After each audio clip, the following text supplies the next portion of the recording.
Hello friends, പുതിയൊരു വീഡിയോയിലേക്ക് എല്ലാവർക്കും സ്വാഗതം. ഇന്നത്തെ നമ്മുടെ വീഡിയോ ഒരു സ്പെഷ്യൽ ഡ്രിങ്കിൻ്റെ റെസിപ്പിയാണ്. നോമ്പ് തുറക്കുന്ന സമയത്തൊക്കെ കുടിക്കാൻ പറ്റിയ എന്നാൽ നല്ല ഹെൽത്തി ആയിട്ടുള്ള നല്ലൊരു ഡ്രിങ്കാണിത്. അപ്പോൾ നമുക്ക് ഇത് എങ്ങനെയാണ് തയ്യാറാക്കുന്നതെന്നൊന്ന് കണ്ടിട്ട് വരാം. അതിന് വേണ്ടിയിട്ട് ഒരു പാക്കറ്റ് പാലാണ് ഇവിടെ എടുത്തിരിക്കുന്നത്. പാല് നമുക്കൊന്ന് പൊട്ടിച്ച് ഒരു പാത്രത്തിലേക്ക് ഒഴിച്ച് കൊടുത്തിട്ടുണ്ട്. ഇനി നമുക്ക് ഈ പാലൊന്ന് തിളപ്പിച്ചെടുക്കണം. അധികം പാട കെട്ടാതെ തവി വെച്ച് ഇങ്ങനെ ഇളക്കി കൊടുത്ത് വേണം നമ്മൾ ഈ പാലൊന്ന് തിളപ്പിച്ചെടുക്കാൻ. പാലിങ്ങനെ തിളച്ച് വരുന്ന നേരം കൊണ്ട് നമുക്ക് ഇതിലേക്ക് ഒഴിക്കാനുള്ളൊരു കൂട്ട് തയ്യാറാക്കാം. അതിന് വേണ്ടിയിട്ട് ഒരു 1/4 കപ്പ് പാൽ ഞാനിവിടെ മാറ്റി വെച്ചിട്ടുണ്ട്. അതിലേക്ക് നമുക്കൊരു 3 സ്പൂൺ കസ്റ്റേർഡ് പൗഡറാണ് ഇട്ട് കൊടുക്കുന്നത്. ഏത് ഫ്ലേവർ വേണമെങ്കിലും ഉപയോഗിക്കാം. ഞാനിപ്പം വാനില ഫ്ലേവറിലെ കസ്റ്റേർഡ് പൗഡറാണ് എടുത്തിരിക്കുന്നത്. ഇത് നമുക്കൊരു 3 ടീസ്പൂണോളം ഇതിലേക്ക് ഈ ഒരു പാലിലേക്ക് അങ്ങ് ഇട്ട് കൊടുത്തിട്ടുണ്ട്. ഇനി നമുക്കിതൊന്ന് കട്ട കെട്ടാതെ നന്നായൊന്ന് ഇളക്കിയെടുക്കാം. ഞാനിപ്പം 1/2 ലിറ്റർ പാലിലാണ് ഈ ഒരു 3 സ്പൂൺ കസ്റ്റേർഡ് പൗഡർ എടുത്തിട്ടുള്ളത്. നിങ്ങൾക്ക് പാൽ കൂടുതൽ അളവിലെടുക്കുമ്പോൾ കസ്റ്റേർഡ് പൗഡർ കൂടുതലായിട്ട് എടുക്കണം.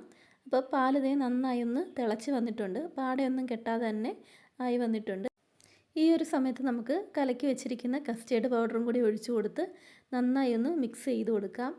കസ്റ്റേർഡ് പൗഡർ ഒഴിച്ചതിന് ശേഷം നമ്മുടെ ഈ ഗ്യാസ് സ്റ്റൗ അങ്ങ് സിമ്മിലേക്കാക്കിയിട്ട് കുറച്ച് സമയം കൂടി ഈ പാലൊന്ന് തിളപ്പിച്ചെടുക്കാം. ആ സമയത്ത് പാലൊന്ന് കുറുകി വരുന്നത് കാണാം. പാലൊന്ന് കുറുകി കഴിഞ്ഞാൽ നമുക്ക് ഗ്യാസ് അങ്ങ് ഓഫ് ചെയ്ത് കൊടുക്കാം. ഇനി കുറച്ച് നേരം കൂടി ഇതുപോലെ ഒന്ന് ഇളക്കിയെടുക്കണം.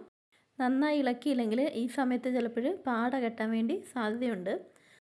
ഇനി നന്നായി കുറുകി വന്ന ഈ പാല് നമുക്ക് നന്നായി ഒന്ന് തണുത്തതിന് ശേഷം ഫ്രിഡ്ജിലേക്ക് വെക്കണം. ഏകദേശം ഒരു 1 മണിക്കൂർ 2 മണിക്കൂർ വരെ നമുക്ക് ഫ്രിഡ്ജിൽ വെക്കാം. ഇപ്പം ഉച്ചയ്ക്കൊക്കെ തയ്യാറാക്കി വെക്കുകയാണെങ്കിൽ വൈകിട്ടത്തേക്ക് നോമ്പ് തുറക്കുന്ന സമയമാകുമ്പോഴേക്കും നമുക്ക് റെഡിയാക്കി എടുക്കാം.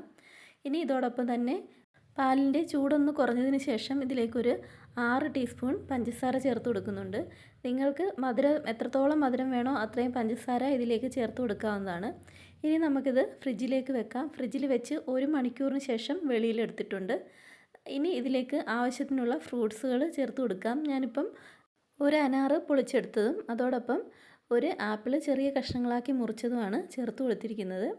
ഇനി ഇതിലേക്ക് നമുക്ക് 5 6 ഈന്തപ്പഴം ചെറിയ കഷ്ണങ്ങളായിട്ട് കുരു കളഞ്ഞ് മുറിച്ചെടുത്തത് ഇതിലേക്ക് ചേർത്തിട്ടുണ്ട്.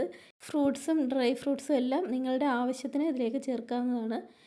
ഇനി ഇതിലേക്ക് നമുക്ക് ഡ്രൈ ഫ്രൂട്ട്സോ നട്ട്സോ ഒക്കെ നമുക്കിതിലേക്ക് ആഡ് ചെയ്യാവുന്നതാണ്. നല്ല ഹെൽത്തി ആയിട്ടുള്ളൊരു ഡ്രിങ്ക് ആകുമ്പം ഇതെല്ലാം ആഡ് ചെയ്ത് കുടിക്കുന്നതാണ് നല്ലത്. ഞാനിതിലേക്ക് ഇപ്പം പംകിൻ സീഡും വാൾനട്ടും ചെറിയ കഷ്ണങ്ങളായി ഞുറുക്കിയതൊന്ന് ചേർത്ത് കൊടുത്തിട്ടുണ്ട്. ഇനി ഫൈനലി നമുക്കിതിലേക്ക് കുറച്ച് കസ്കസ് വെള്ളത്തിലിട്ടൊന്ന് കുതിർത്തെടുത്തത് ഇതുപോലെ ഒരു 3 ടീസ്പൂൺ ഒഴിച്ചു കൊടുക്കുന്നുണ്ട്. ഇതെല്ലാം ഓപ്ഷണലാണ്. നിങ്ങൾക്ക് ഇതിലേക്ക് ഏത് ഫ്രൂട്ട്സ് വേണമെങ്കിലും ആഡ് ചെയ്യാവുന്നതാണ്. ഓറഞ്ച് പോലുള്ള ആസിഡിറ്റി ഉള്ള ഫ്രൂട്ട്സ് അധികം ചേർക്കണ്ട. റോബസ്റ്റ പഴം, മുന്തിരി അങ്ങനെയൊക്കെയുള്ളതൊക്കെ ആഡ് ചെയ്ത് കൊടുക്കാവുന്നതാണ്. ഇനി നമുക്ക് ഇത്രയേ ഉള്ളൂ. ഇതൊരു സെർവിങ് ബൗളിലേക്ക് ഒഴിച്ചു കൊടുക്കാം.